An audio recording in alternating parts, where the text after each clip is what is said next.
Hey everyone, I'm Rod Roddenberry, and you're listening to Trek FM.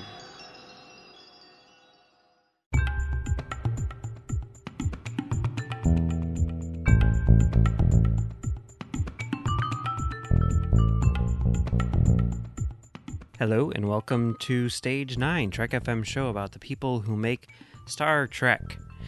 I'm Mike. I'm John. And today we're going to be talking about the first major motion picture directed by the new producer-director of Star Trek Discovery, Olatunde Osunsanmi, The Fourth Kind. Yes, The Fourth Kind. Yes, okay. This is a movie which came out. That's true. That is a factual statement. I mean, yeah, you could say that it is a movie. Yes. Okay, it came out in 2009, and it was written and directed by Osunsanmi. It stars Mila Jovovich and Elias Koteas and Will Patton and other people. And would you like to give sort of a description of what this is? I would love to. It is based on the true story of Nome, Alaska, where apparently there have been tons of unexplained disappearances and bad occurrences through time, and focused specifically on a psychologist who maintains that she has had contact with people and been affected herself by what is the fourth kind. Now, if anybody has ever heard of Close Encounters of the Third Kind, the fourth kind is a purposeful allusion to that title. That the Close Encounters of the Third, she goes through it at some point in the movie, but basically aliens. But nobody believes you because there's never any like real physical evidence, and they can make things disappear. And of course, every time that a camera is ever trained on them, nothing ever shows up. Now, yes, that is a description of the movie. Yes. But it goes way beyond that description into some very, very weird territory. And I don't know how much behind-the-scenes info you read about this, but I read basically everything I could get my hands on because it's fascinating and crazy what was going on in this movie. The thing that fascinates, I did not read a whole lot about it, but I read enough to understand that this is supposedly, this was sold to the audience in the very beginning. Mila Jovovich walks out and says, "I'm an actress playing a role, but this is based on true story, and everything is a dramatization. There's factual evidence backing everything up." And if you have an actress come out and say that to the audience, the first thing that happens is my warning flag goes up and says, baloney. Okay, but the other thing that happens there, the other thing that she says is that, this real person took video of her patients, and has all this like stuff on tape, and that, the director of the movie interviewed the woman and... Yes. has acquired the footage, and that footage is interspersed throughout the dramatic recreation of these real events. In some very interesting ways. And not only that, but, because of that interview, we have Osunsanmi in the movie interviewing this real psychologist. Yes. Okay, so how much more? Because I'm really curious. Like, how much more do you know than what is actually in the movie? I don't know much more than the fact that the entire time I was watching it, I didn't believe that a single thing in that was actual documentary footage in any way, and that the woman that was supposedly this psychologist was anything but an actress. And just everything about it.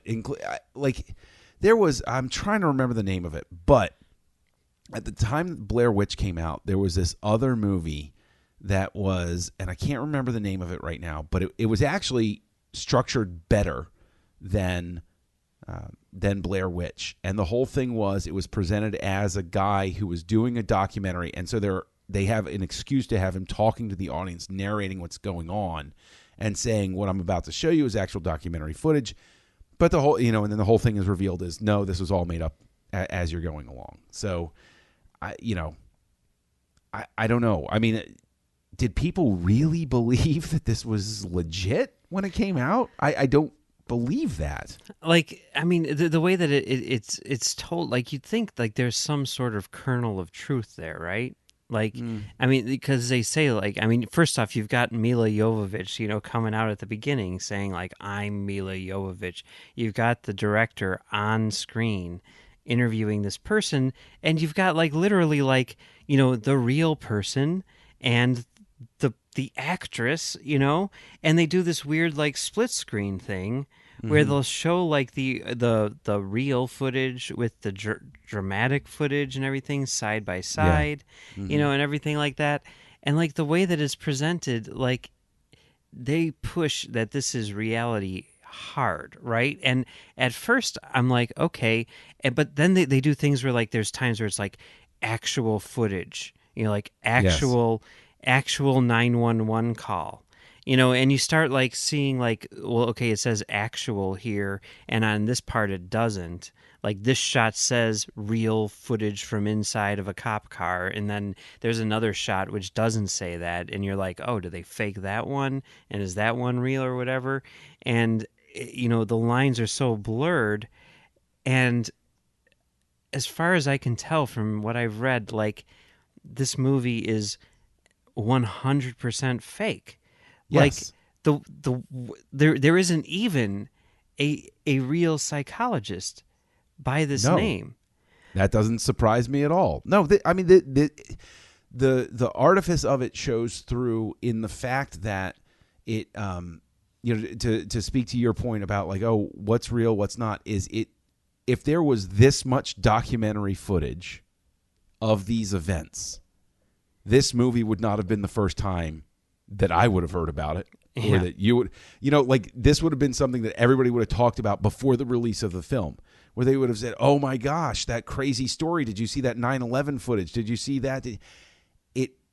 It works too hard to try to sell its premise. Yeah. And that whole split screen thing is novel in the beginning, because you're like, okay, you're setting the tone here so that what I can expect is a recreation. But then it sticks with it through the whole thing to the point where it becomes distracting and annoying. Well, because it's like, just commit to one way or the other. You've got the footage, do a documentary or tell a movie. They push it so hard. I mean, having that thing at the beginning, and it's so dramatically done that at first I'm like, because I heard complaints that like, people, who like, families of the victims were very upset by this movie, by the way that it faked, footage and stuff like that, and tried to pass it off as real. And like, just hearing that, like, going into it, I thought, like, oh, that is kind of weird, and like, as I was watching it at first, I was like, okay, so this is real, this part is real, and then that, picture is fake, and I can see how they'd be upset by that, because they're showing this guy, like, dying in like a faked video or whatever. But then the more I started to read about it, it's like, no, really, the story is like a bunch of people disappeared in this small town, and it seemed like an unusual proportion of people, but most of them were found dead in the woods or something, because it's freaking freezing up there. And yes, basically these are people who were intoxicated and froze to death. Like, that's the majority of these cases, but there's still like 9 people who have never been found, but there's probably eaten by something. Well, yeah, I mean, there's no reason to suspect that it was aliens who took them or anything like that, right? Right. So, I mean, I guess I can understand why the families would be upset by this, but at the same time, aside from it being like, well, there's a lot of people who have gone missing in this particular town, like, there's really no connection to reality beyond that, like they're not using names, they're not using anything. So I mean, that to me, I mean, there's a lot of movies which are way way way closer to reality in their fictional depictions of events, which I could see being way more offensive than this.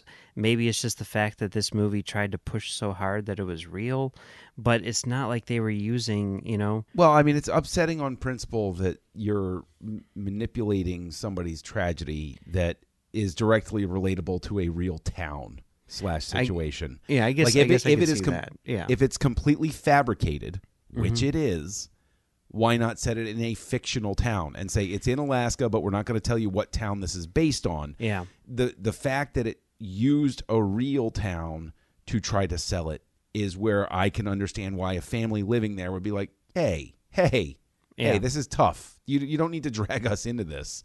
Yeah. Like you're making a movie. Don't, that is really, you're stepping in a territory where it's uncool. That's not cool, man.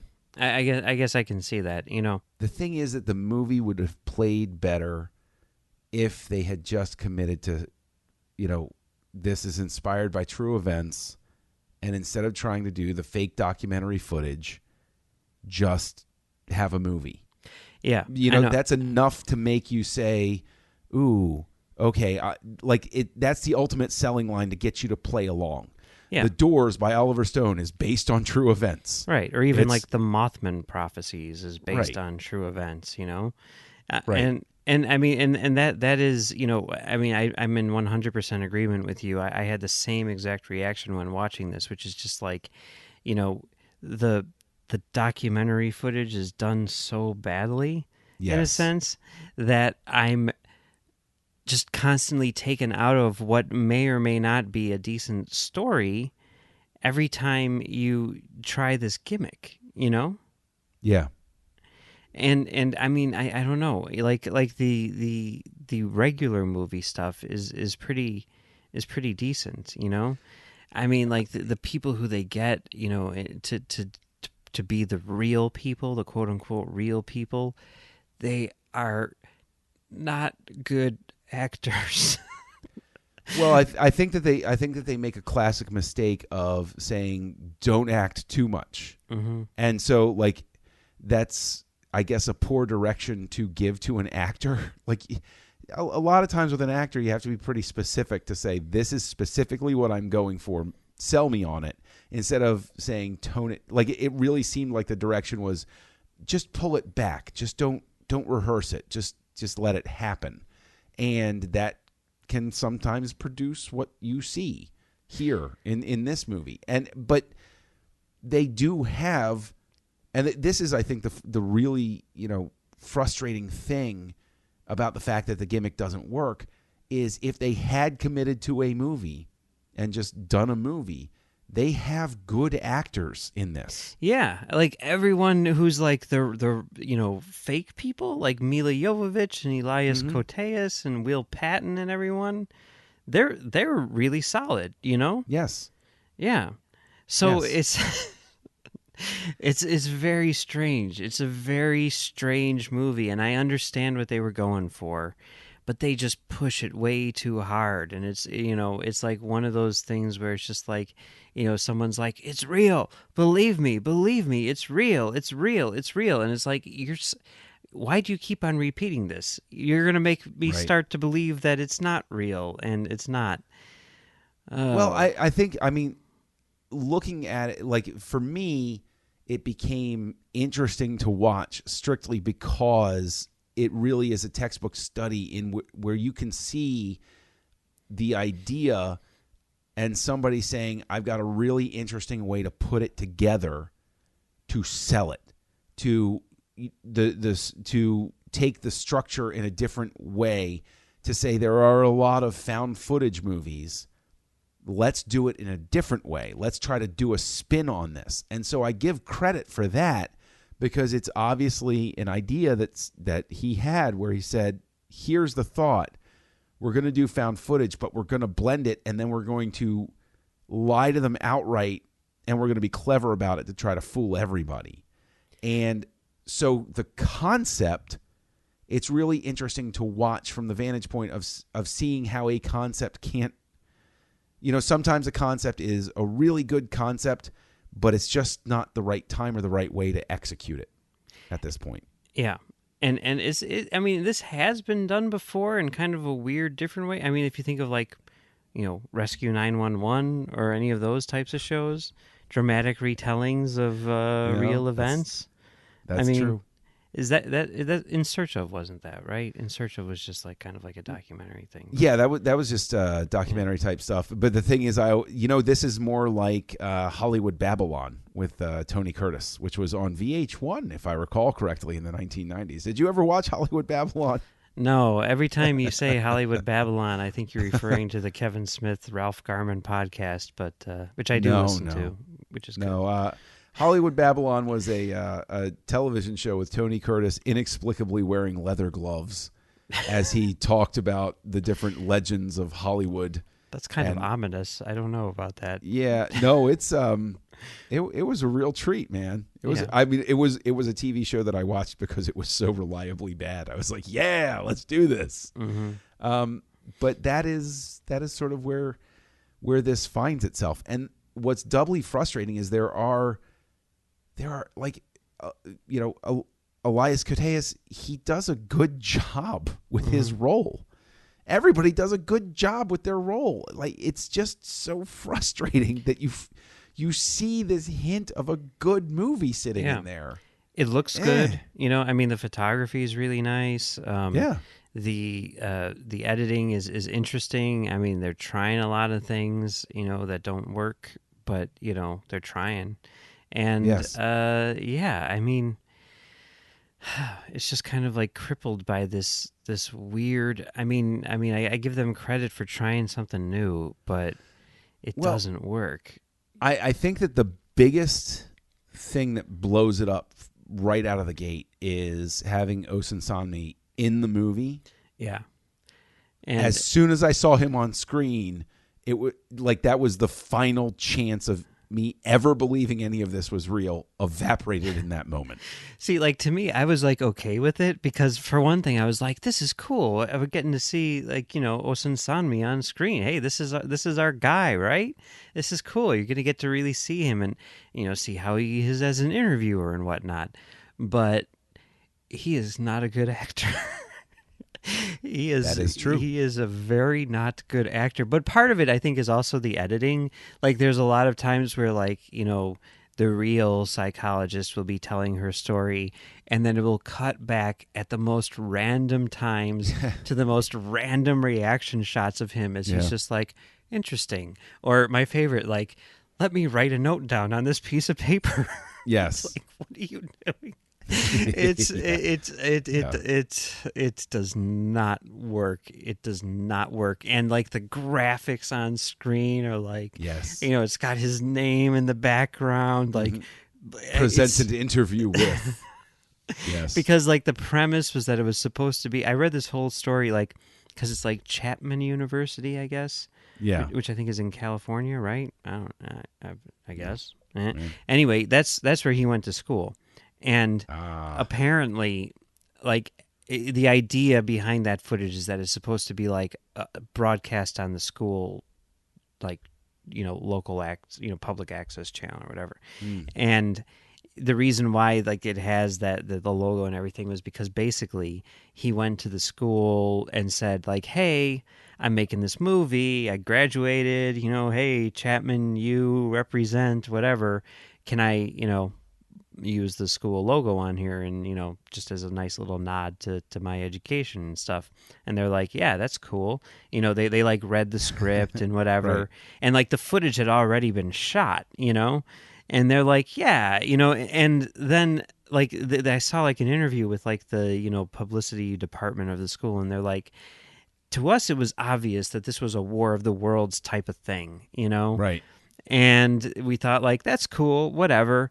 They're like, but we kept on getting calls after the movie was released from journalists and other people just saying, like, do you have, like, the uncut interview? Do you have any more information on this woman? This would also speak to me about some of the angry reaction to it. Would be people embarrassed that they may have fallen for it. I guess that could be it too. Yeah. Because nothing will anger somebody in quite the same way as them finding out finally that they didn't get the joke. Mm-hmm. Like, you and me, we can watch this and, somewhere between the first, 120 seconds and 800 seconds, we've both said, okay, this is, all right, I get what you're doing here. Yeah. But if somebody goes all the way to the end, to the point where they're like, do you have the uncut interview? And then they do digging and they find out that they just fell for it. It makes a person feel a little gullible. I guess, yeah. They get upset with those things. I guess that could be, I mean, like the person that, at the school who said this, they're like, the weird thing about this is like these people who contacted us, like they had to do some digging to get my phone number. You need to go through the website and everything.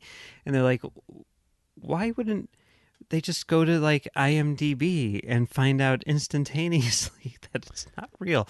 But, I mean, whatever. It's strange. But although to the credit of people who were duped, I guess from what I understand, like Universal went above and beyond in terms of like they went so far as to create a couple of fake websites which had like articles about this woman in an effort to try to create like an online presence for this fictional person.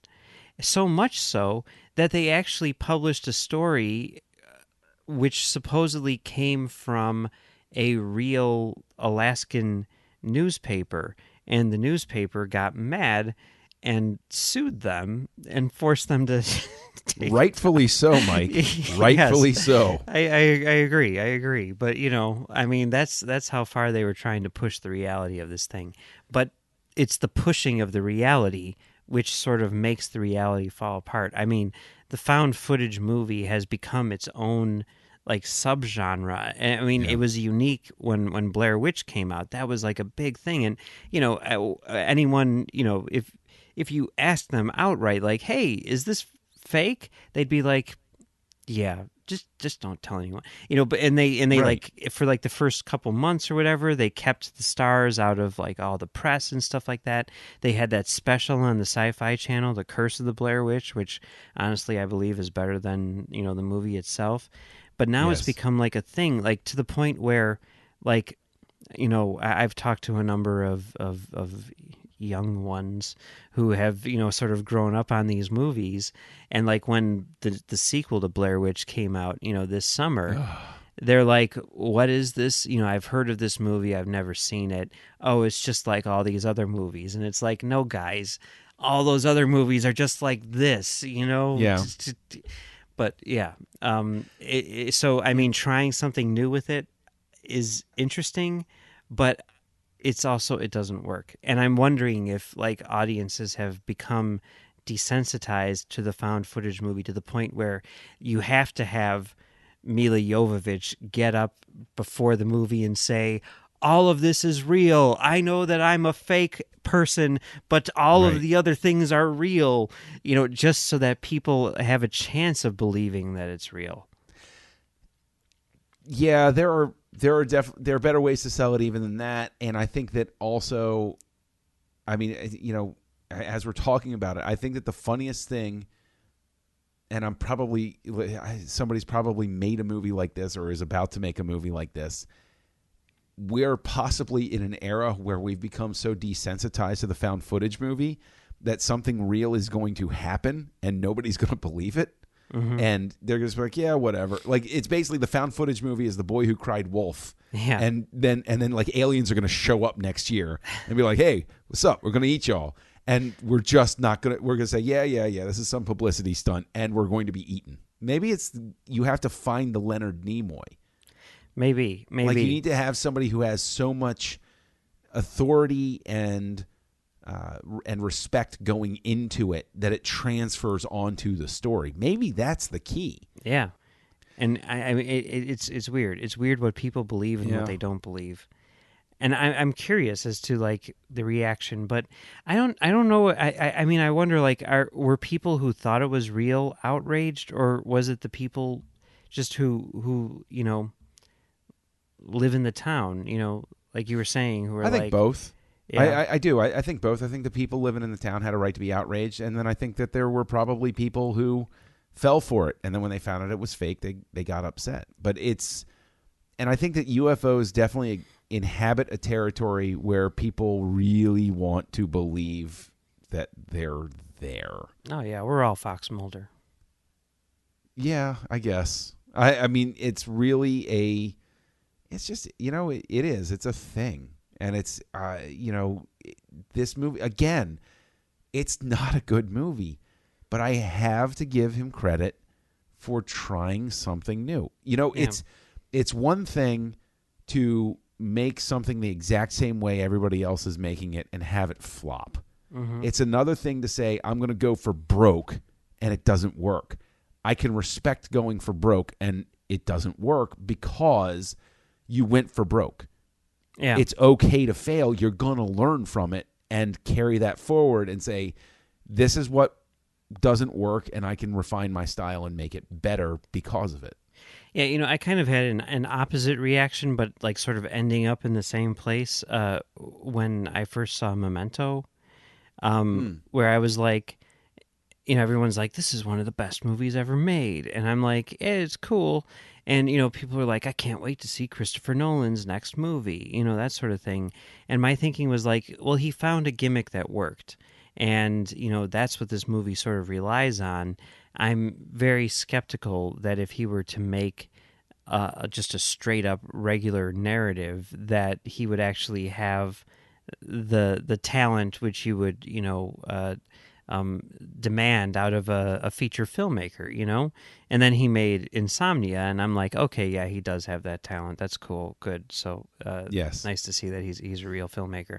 Well, okay. The thing is, that's a dangerous trap. I almost went into one of my Nolan love poems, but I won't this time. I'm totally on board with Nolan love. He's never made a movie that I haven't liked aside from Following. So, but. With looking at this movie and thinking about like Osun Sanmi as a director and having seen, an episode of Falling Skies and everything, I kind of have, sort of like the opposite reaction that I had with Nolan, where it's like he's trying something here, but the problem with the movie more than anything is the gimmick. If the gimmick in Memento hadn't worked, would that signal that Nolan was a bad director? No. No. So I want to see a movie that Osun Sanmi has made, which is more straight up. It's just like a standard narrative. And he's made a couple. He made The Cavern, which is a horror movie, and he made this movie called Evidence with Radha Mitchell, which actually seems to share some thematic similarities with this. I watched the trailer for it. Basically, there's like I don't know if it's like an explosion or what, but there's an incident which occurs at like a gas station where basically a bunch of people are killed. And there's video footage from various sources or whatever. I could be getting this wrong. I'm just getting this from the trailer, which have been recovered. And basically, the guy, I think his name is Stephen Moyer. He's on like Vampire Diaries or something like that. I don't know. He and Radha Mitchell like reconstruct the footage in an effort to reveal what occurred at the incident, which sounds like a really cool premise. Yeah. And it's also interesting in that it's, but it's not done like it's reality, but it's still, dealing with that idea of like, here's videotaped, records of an event, Right. I don't know. I'm curious to see that movie. I think I'm gonna check it out because it looks interesting. I think we'll check it out, Mike. All right, that sounds good. Yeah, let's do that. Sure. Yeah. All right. Well, in the meantime, it's been fun talking about The Fourth Kind today, but that's not all we're talking about here on Trek FM this week. So here's a look at what you may have missed elsewhere on the network. Previously on Trek.fm, Standard Orbit. The ultimate fantasy was being called the ultimate fiasco, the ultimate fallacy, the ultimate F-up. And one girl on Sunday afternoon, she tells a story, they were walking to dinner, and she says, "Oh my God, you guys," they were talking some of these, snarky names. She goes, No, you guys, listen. We've just survived the Con of Wrath. And they all died laughing. Warp 5. At that time, PTSD was not even a diagnosis. We had, for generations, had different terms to describe issues with soldiers' heart, combat fatigue, shell shock. Melodic Treks. I have a big love in my heart. My top 3 episodes are Where No Man's Gone Before, Believe It or Not, The Alternative Factor, and The Lights of Zatar. I just almost passed out. Meta Treks. For me, just as soon as Quark goes under the knife, it is not essential Trek philosophy. Something seriously goes wrong there. Not for me, no. And that's what else is happening on Trek.fm. Check out these shows and discover what we're talking about in your favorite corner of the Star Trek universe. You'll find us wherever you get your podcasts. If you're an Apple user, be sure to hit the subscribe button. That helps us out greatly and makes it easier for other listeners to find the show as they search iTunes. If you're not an Apple user, we've got you covered as well. You can find our shows on Stitcher, TuneIn, SoundCloud, Windows Phone, and of course you can stream and download the MP3 file from our website and grab the RSS link as well. We'd like to thank our associate producers, Chris Steftenagel and Jeff Sutter. Thank you very much for helping us out, guys. If you want to be like Chris and Jeff, head on over to patreon.com/TrekFM and become a patron of the network. If you visit patreon.com/TrekFM, that's patreon.com/TrekFM, you'll find our current goals and different milestone contribution levels, along with all the great perks we have for you, including early access to content, exclusive content, producer credits, and more. We really appreciate any support you can give us and hope you'll join the team. Again, you'll find all the details at patreon.com/TrekFM. If you want to contact us, you can find us on Twitter at TrekFM or on Facebook at facebook.com/TrekFM. Facebook is also where you'll find the Babel Conference. Just type the Babel Conference, that's Babel, into the search field on Facebook, and we'll come right up. So we have a new review on iTunes today. Yes, we do, and thank you very much. It's a 5-star review from Alexander Gates, titled Behind Trek. Says, Stage 9 is a Star Trek podcast focusing on the behind-the-scenes creators of the various shows. Each episode offers spotlights on directors and actors, or delves into ensemble and news. What will the new show feel like? Let's analyze the creators' past works. It is thoughtful and well-researched. That's obviously directed to you. Episodes are short, which allows them to get into detail on more topics. It's a great show for any Star Trek fan. Wow. Thank you very much, Alexander Gates. That's really appreciated. Really appreciate it. If you want to be like Alexander, go over to iTunes and leave us a review, and we'll read it on the air. All right. Mike will research it. Yes. So John, where can people find you on the internet? Oh, just look for Kessel Junkie. I'm out there like the ghost of Tom Joad. You can find me on kesseljunkie.com. You can also find me co-hosting Words with Nerds with my pal Craig. And you can find me co-hosting Aggressive Negotiations, a Star Wars podcast, over on the Nerd Party Network with Matthew Rushing. And you can find me co-hosting another podcast over on the Nerd Party Network called Great Shot Kid with Mike Schindler. And Mike, I think you might be able to tell us a little bit about Great Shot Kid when you tell people where they can find you online. Yeah, it's a show just like this one, only we talk about Star Wars instead of Star Trek. On tomorrow's episode, we're going to be doing a triple feature where we look at the first films directed by the sequel trilogy directors. So go ahead and check out that show, and you can also find me on commentarytrackstars.com, where we do audio commentaries and various other things I need to get on top of that. We got 2 episodes in the can. There's probably an episode out there right now where we talk about Get Out and Logan, and then we've got a commentary for X2 coming out. So head on over there and check out that show. And you can also find me on the Talk Film Society, talkfilmsociety.com, I guess is the website, where I do a show called Soderbergh 2828, where we look at every single movie that Steven Soderbergh has directed leading up to his new movie, Logan Lucky. And this week we just discussed his reset movie, Schizopolis. So head on over there and check that out. And you can also find me on Twitter at Mumbles3K.